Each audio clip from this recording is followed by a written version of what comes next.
Assalamu alaikum wa rahmatullahi wa barakatuh. Alhamdulillahi rabbil alamin.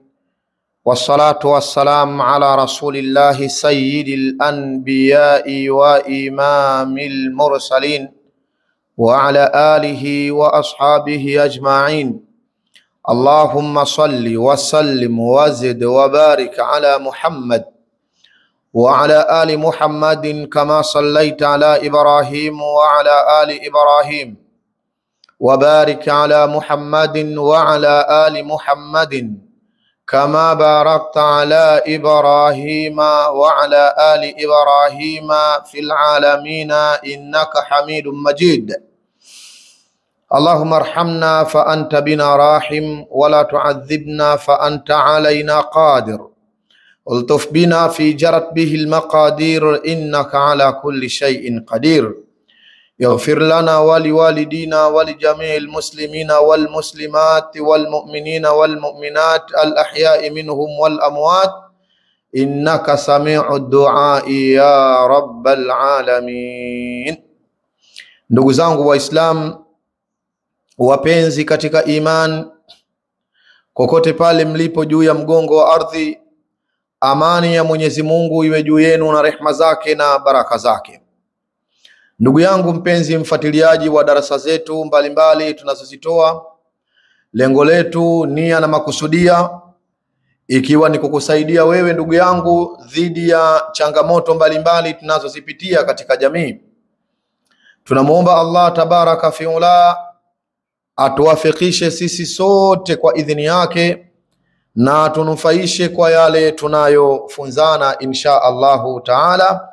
Na Mwenyezi Mungu tunamuomba atusamehe makosa yetu, atusamehe madhambi yetu, na atujalie katika waja wake wema, waja walio wazuri. Ndugu yangu mpenzi Muislamu na mpenzi katika imani, leo biidhni rabbil alamina nimekusudia niwafunze namna gani mtazikinga nyumba zenu pamoja na biashara zenu. Watu wengi tumesikia wakilalamika juu ya kuibiwa katika majumba yao, juu ya wanga kuingia katika majumba yao. Sasa leo ndugu yangu Muislamu na mpenzi katika imani, nataka nikufunze moja katika dua mujarrab sana itakayokusaidia kuikinga nyumba yako, lakini pamoja na kuikinga biashara yako. Ama katika mabiashara ndo usiseme ndugu yangu mpenzi unayenitazama.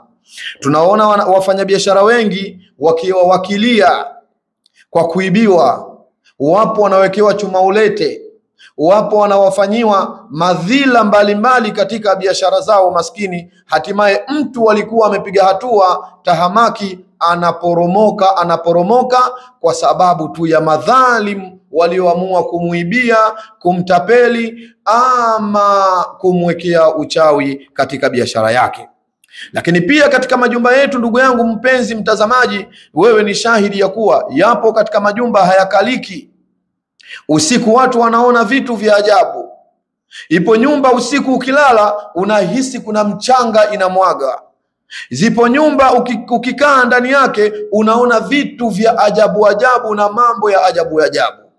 Na kuna baadhi ya nyumba wezi wameizoea ile nyumba. Kila siku wanavunja na kuiba sehemu hiyo.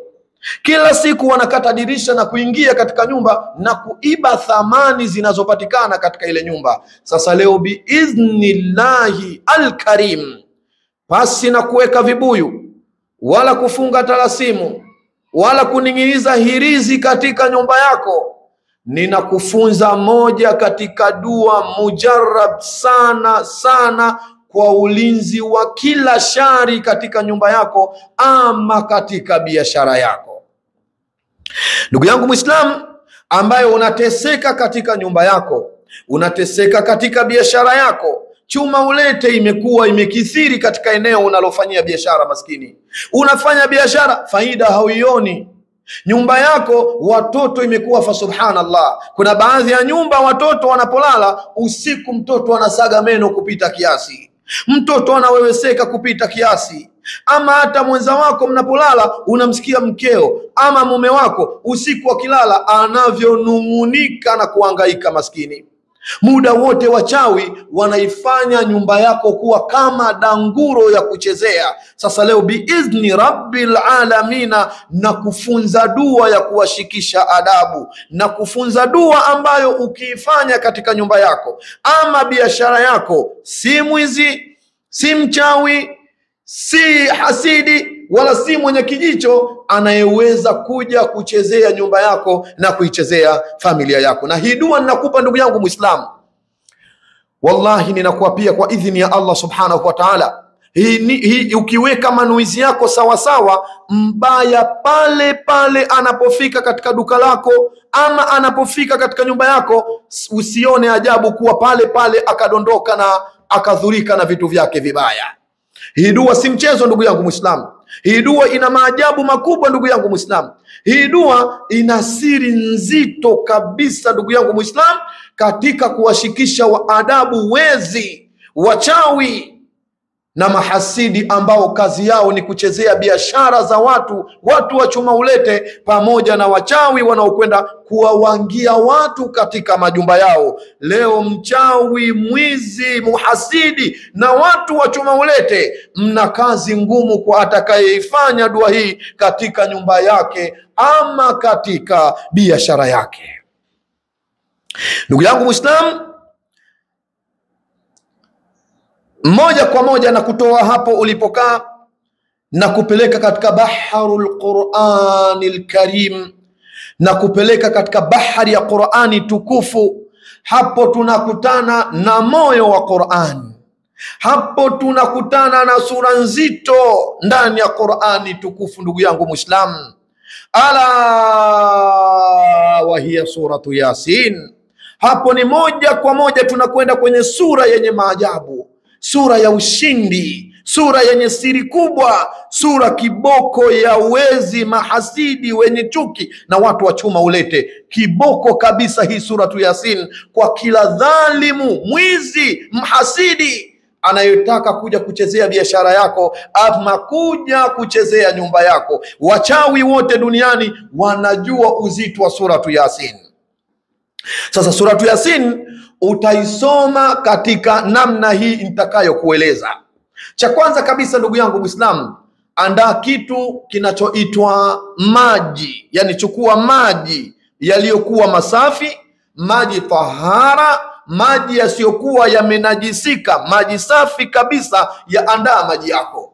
Alafu yakishaandaa maji yako, sehemu unayotakiwa kwenda kukaa ndugu yangu Muislamu, unatakiwa ukae katikati ya mlango wako mkuu wa kuingilia kwenye nyumba. Yani kama mlango wako uko hapa, basi wewe unakaa sehemu ambao unaitizama ile mlango yako. Usikae pale pale mlangoni, bali sehemu uliokaa unaufesi mlango wako wa nyumba ya kuingilia, ama mlango wako wa biashara, ama mlango wako wa nyumba unayoishi.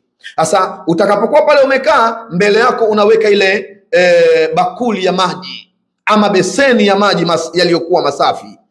Ukishaweka mbele, umeangalia katika mlango mkuu. Kuna baadhi ya majumba yana milango mingi, lakini nyumba yoyote lazima inakuwa na ule mlango mkuu wa kuingilia watu. Sasa wewe utakapokaa unaufesi ule mlango mkuu, alafu kisha unaanza kuifungua suratu Yasin na utaisoma katika utaratibu huu nitakao kuelekeza.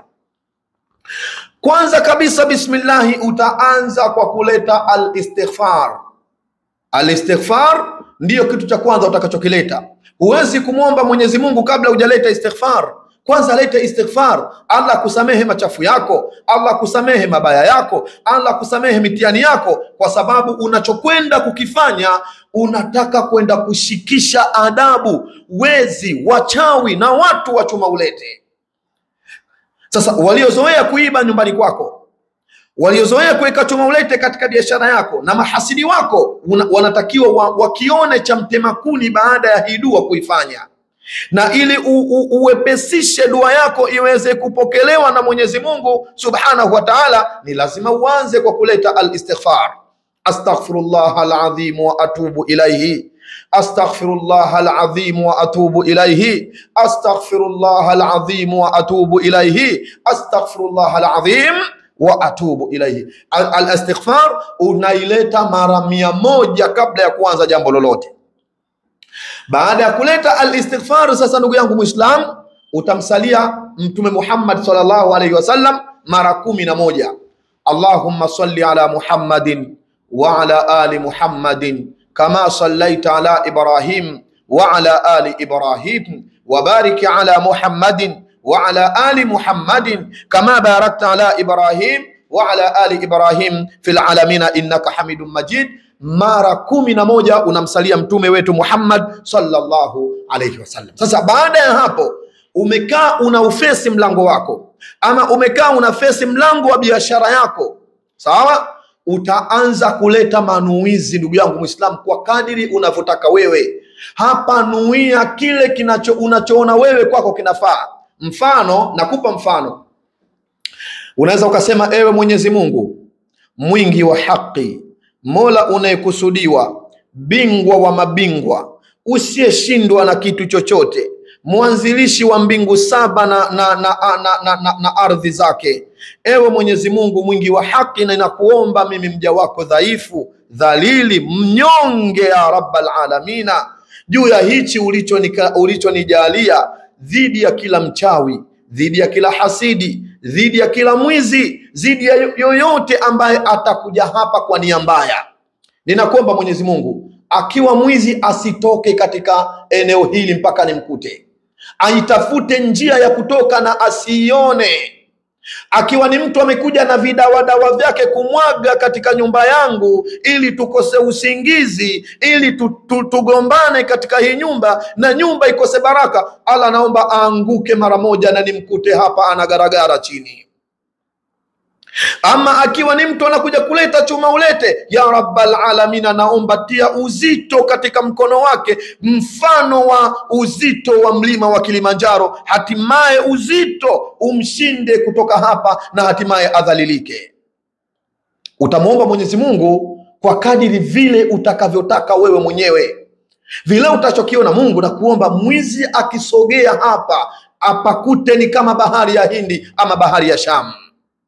Ndugu yangu Muislamu, haya ninayokuambia, Allah akikupokelea ndugu yangu Muislamu, wezi watapaona kwako ni kituo cha polisi, wanga watapaona kwako ni kituo cha polisi. Wanajua wanga siri ya hichi ninachokizungumza hapa.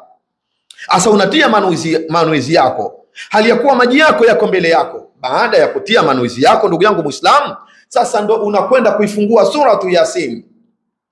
Baada ya kuifungua suratu Yasin, kabla hujaisoma suratu Yasin, utasema ya Latif, ya Latif, ya Latif, ya Latif, ya Latif. Kwanza umeanza na istighfar, umemsalia mtume, umeweka nia. Sasa utaleta neno ya Latif, ya Latif, ya Latif, ya Latif, ya Latif mara 129. Ya Latif, ya Latif, ya Latif mara 129. Sasa baada ya hapo ndo unaanza Bismillahirrahmanirrahim, Yasin wal Qur'anil Hakim. Subhanallah, subhanallah. Hizi aya mbili za mwanzo ndugu yangu Muislamu, hakikisha unazirudia mara 7. Yasin wal Qur'anil Hakim, mara 7 unazirudia. Yasin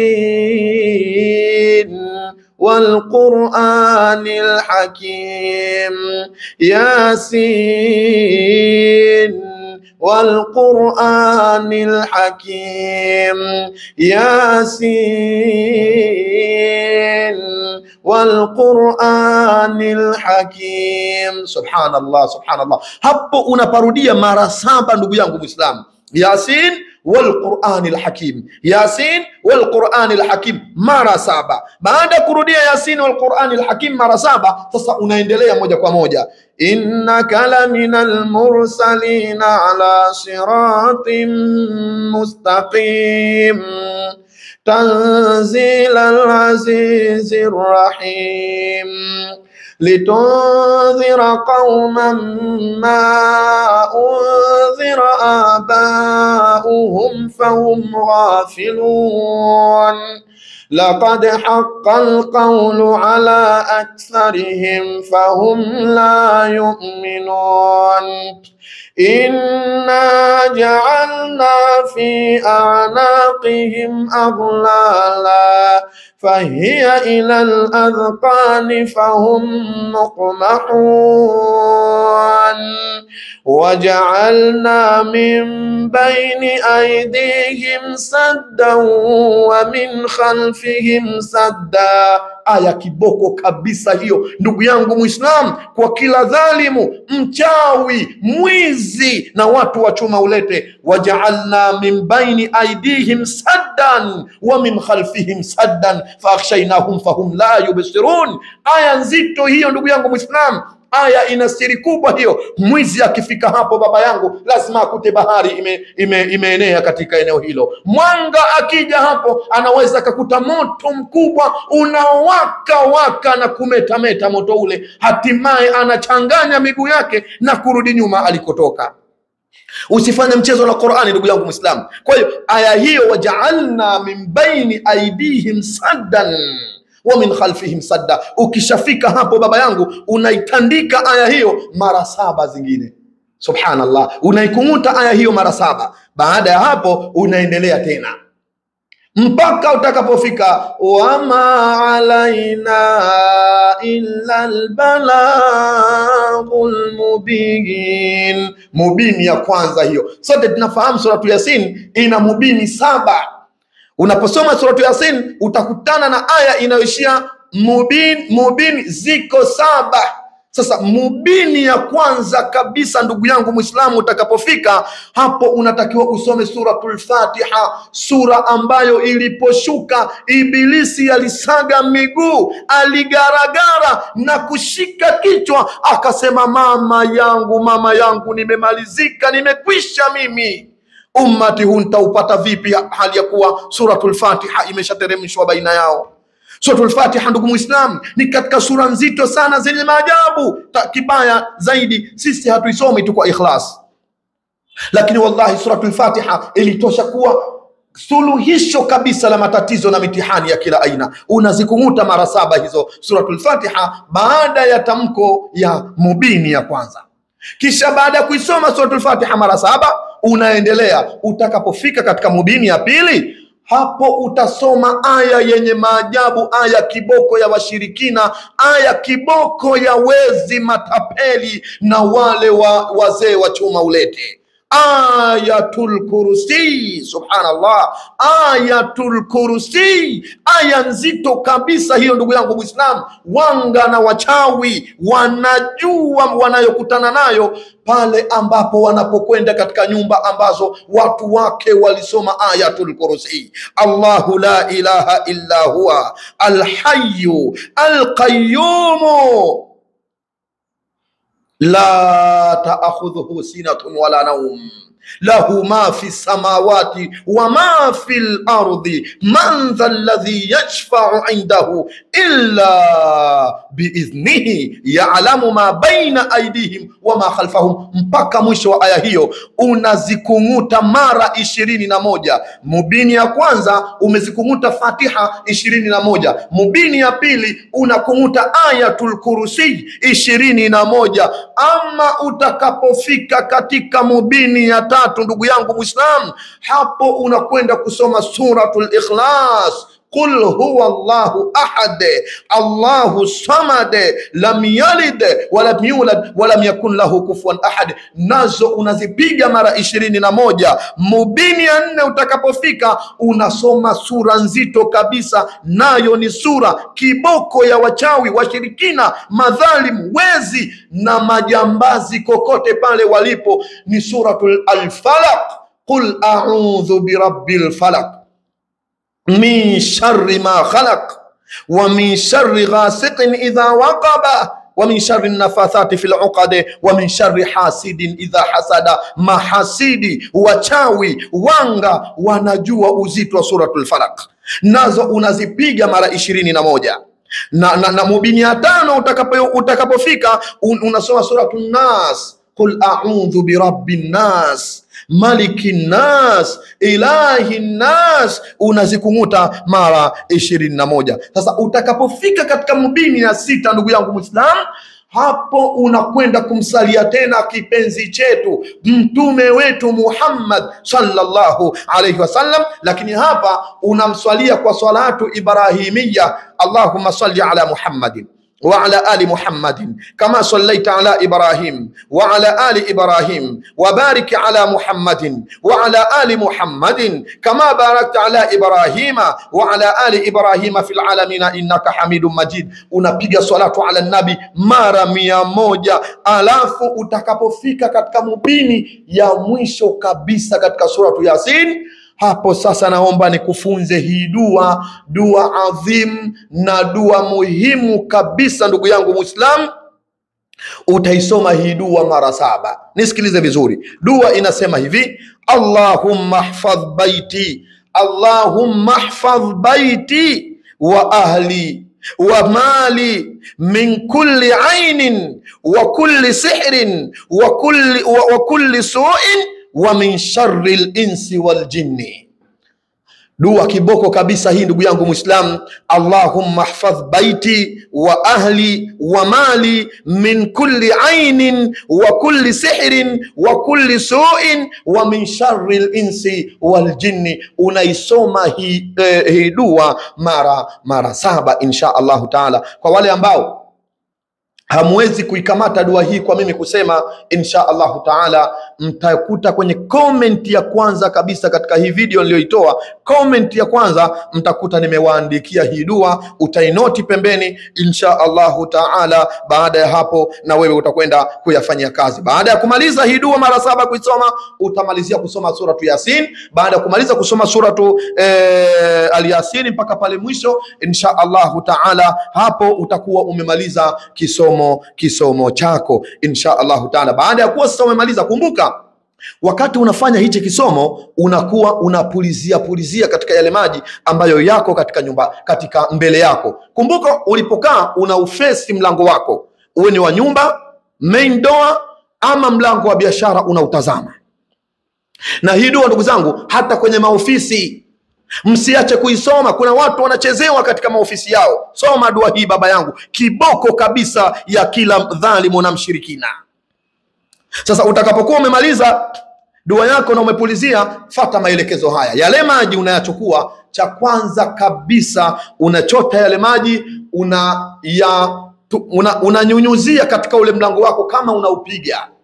Lakini wakati unanyunyuzia ni vyema zaidi unasoma alam tara kaifa fa'ala rabbuka bi ashabil fil alam yaj'al kaidahum fi tadlil wa arsala alaihim tayran ababil. Kidogo kidogo yale maji unachukua. Ukimaliza yale, wakati unauchapa ule mlango na maji, huku unasoma suratul fil, alam tara kaifa fa'ala rabbuka bi ashabil fil. Ukimaliza hapo, hakikisha kona zote ama pembe zote za nyumba yako, zile pembe ambazo inatokea nje, yani makutano ya ukuta mmoja na ukuta nyingine, ambapo hii pembe ile kukutana, ukipasua unaona nje kabisa. Achana na zile kona za ndani kwa ndani, manake kuna zile kona ukitoboa inakuwa iko umo ndani. La, na kusudia zile pembe ambayo ukipasua unatokea nje kabisa. Kila pembe unakwenda kuchapia yale maji, huku unasoma alam tara kaifa fa'ala rabbuka bi ashabil fil alam yaj'al kaidahum fi tadlil, huku unachapa yale maji, wa alam yaj'al kaidahum fi tadlil wa arsala alaihim tayran ababil tarmihim bihijaratin min sijjin. Unamwagia kila pembe, utamwagia pembe zako zote za nyumba. Kama ni kwenye biashara, mwagia katika mlango, nyunyuzia katika bidhaa zako ulizokuwa nazo, sehemu yote mwagia yale maji. Baada ya hapo mwachie Allah subhanahu wa ta'ala. Ndugu yangu Muislam, nakuapia thumma nakuapia, majibu utayaona kwa idhini ya Allah ikiwa utafanya kwa imani na ikhlas na kumtegemea Allah. Mwambie Mwenyezi Mungu, sijafukia vichwa vya mbuzi wala vichwa vya kondoo katika nyumba yangu, wala sijaning'iniza hirizi wala talasimu katika nyumba yangu. Ya Allah, nimekutegemea wewe kwa dua zako, majina yako matukufu. Naomba ulinzi wako ya rabbal alamina dhidi ya kila dhalimu niliyomnuia, ya Allahu ya Karim ya dhal jalali wal ikram.